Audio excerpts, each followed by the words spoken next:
At New Orleans, the 8th National Eucharistic Congress is held.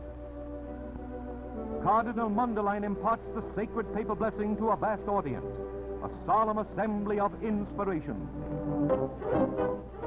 With Austria's surrender accomplished, Germany's Chancellor opens the 13th Nazi Congress at Nuremberg. Here he thunders his war threat to an anxious worldwide audience and demands the right to self-determination for 3,500,000 Sudeten Germans. President Benesch dramatically rejects Germany's ultimatum. Deep shadows of another world war spread over the universe.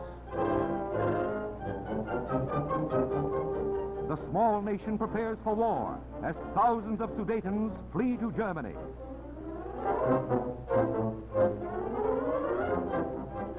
In mid-September, with Europe seemingly headed for disaster, England's Neville Chamberlain takes a now historic step. The Prime Minister flies to Berchtesgaden to personally plead for peace with the German Chancellor. All the world breathlessly awaits the outcome of this dramatic meeting. The deadline is October 1st. War now seems certain. France swells its armed forces to more than 2 million. Britain's home fleet is ordered to the North Sea, and simultaneously, the nation's armed resources are hurriedly mobilized. In London, riots break out among the people of a frenzied nation. Italy's Mussolini arouses his nation to support Germany. When another world war seems only hours away, the heads of the four powers hastily convene at Munich. The Sudetenland is surrendered. Hitler, Chamberlain, Mussolini, and Daladier jointly sign a memorable state document, and a new hope for world peace is born. October 1st, the Sudeten frontier gates are raised. Time and time alone will tell whether the Munich Pact means enduring peace for Europe and the world.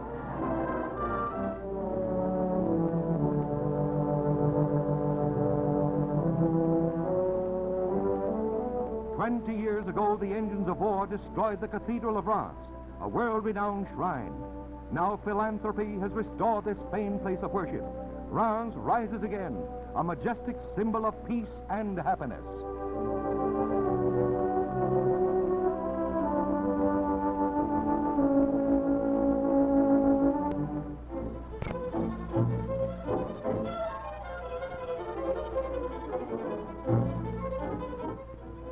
England successfully launches the now famous pick-a-back plane, the Mercury.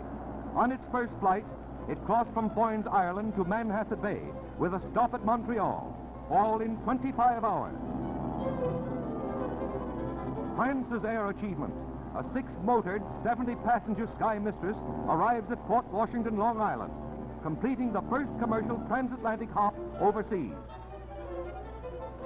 America's biggest transatlantic airplane is launched, another major contribution to aviation's forward march. Smashing all records, Howard Hughes outdoes Jules Verne's wildest dream. Around the world from New York to New York in 4 days. New aviation history is written when this Lockheed monoplane returns swiftly and safely with its crew of 4. A real sportsman, a daring aviator, a true pioneer of the world's airways. On the heels of the Hughes flight, Douglas G. Gone Again Corrigan and his 9-year-old crate make unexpected sky history. Corrigan flew the Atlantic by mistake and flew right into the hearts of the world. From New York to Ireland in 28 hours. Then back to America, back to a waiting, cheering multitude. Here he is, Wrong-Way Corrigan, who made the East the West the East, and history upside down.